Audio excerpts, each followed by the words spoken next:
மக்களின் வாழ்க்கை உயிரற்ற பொருட்களை உயிர்ப்பிக்கிறது. சில வாழ்நாள் முழுவதும் நீடிக்கும், மற்றவை உங்கள் முதுகெலும்புக்கு குளிர்ச்சியை அனுப்பும். உங்கள் சூழலில் உள்ள விஷயங்கள் விசித்திரமாக நடத்தினால் என்ன செய்வது?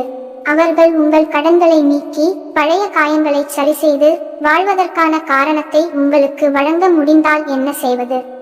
ஸ்டோரி ஆஃப் திங்ஸ் என்ற தொலைக்காட்சி தொடரின் மையமாக மனித ஆன்மா உள்ளது. இது சாதாரண பொருட்களை பின்தொடர்ந்து அவை கதாபாத்திரங்களாக உருவாகி அவர்களின் வாழ்க்கையில் தாக்கத்தை ஏற்படுத்த தொடங்குகின்றன.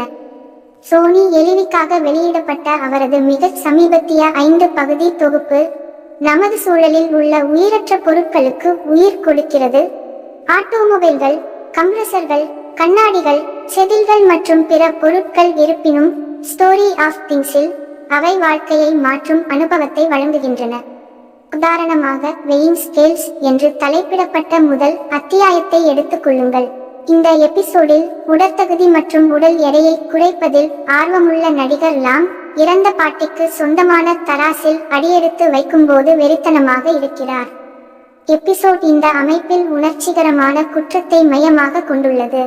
தமிழ் சினிமாவின் சிறந்த இயக்குநர்களில் ஒருவருடன் பணிபுரியும் வாய்ப்புக்காக ஒரு ஏழையின் உயிரை பணயம் வைக்கும் போது சமநிலை மாறுகிறது. மறுபுறம் அவனுடைய நண்பன் டைட்டஸ் அவனுடைய மனசாட்சிக்காக வெகுமதியை பெறுகிறான். ஏனென்றால் அவன் ஏழை மனிதனிடம் அனுதாபம் காட்டுகிறான், அவனுக்கு உதவ விரும்புகிறான்.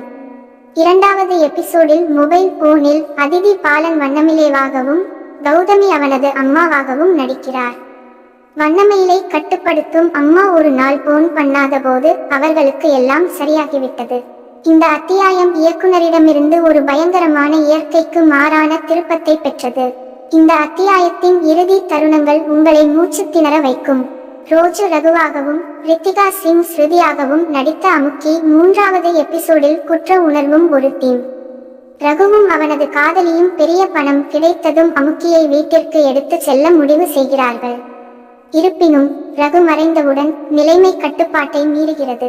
இந்த அத்தியாயத்தின் இயக்குனர் எல்லைகளை தள்ள முயற்சி செய்கிறார், ஆனால் மற்ற எபிசோட்களுடன் ஒப்பிடும் போது இது எதிர்பார்ப்புகளுக்கு குறைவாகவே உள்ளது. பிரி ஒரு தவறான தந்தையால் வளர்க்கப்பட்ட ஒரு சிறுவனாக நடிக்கிறார் மற்றும் காட்ஸ் அத்தியாயத்தில் தன்னை பற்றி உறுதியாக தெரியவில்லை. அவரது குழந்தை பருவத்தில் அவரது தந்தை தப்பிக்க கார்களை பயன்படுத்தினார். அவர் தனது தைரியத்தையும் தன்னம்பிக்கையையும் அதே ஆட்டோமொபைலில் பின்னர் வாழ விருப்பத்தையும் பெறுகிறார். இந்த தொடரில் அவருக்கு பிடித்த எபிசோட்களில் ஒன்று தி மிரர். மேலும் கடைசியாக சிறந்ததை சேமிக்க இயக்குனர் விரும்புவது போல் தெரிகிறது. மனம் உடைந்த சேது இந்த பழைய வீட்டிற்குள் குடியேறி மாடியில் இருக்கும் கண்ணாடி வழியாக நாஜியா என்ற குழந்தையுடன் பேசத் தொடங்குகிறார். இருவரும் ஒரு சாத்தியமற்ற நட்பை உருவாக்கும் போது அவர் ஆரம்பத்தில் பயப்படுகிறார், ஆனால் நாஜியா விரைவில் அவருக்கு புதிய வாழ்க்கையை கொடுக்கிறார். இந்த தொகுப்பு சுவாரஸ்யமாக உள்ளது, ஏனெனில் இதில் வழக்கமான இயற்கைக்கு அப்பாற்பட்ட த்ரில்லர் ஆர்க்கிடைகள் இல்லை. பயமுறுத்தும் காட்சிகளோ பின்னணி இரைச்சல்களோ இல்லை. இது மனித மனதை கையாள பொருள்களை ஒரு ஊடகமாக பயன்படுத்துகிறது, மேலும் இது வேலையை செய்கிறது. கதைகள் முற்றிலும் மாறுபட்ட தலைப்புகளை உள்ளடக்கியது, ஆனால் அவை அனைத்தும் ஒரே தொனியில் உள்ளன. இருப்பினும் எபிசோட் சில வழிகளில் கொஞ்சம் நீளமானது என்று நினைத்தாலும் இயக்குனர் இப்படி ஒரு புதுமையான யோசனையை முன்வைத்திருப்பது பாராட்டுக்குரியது.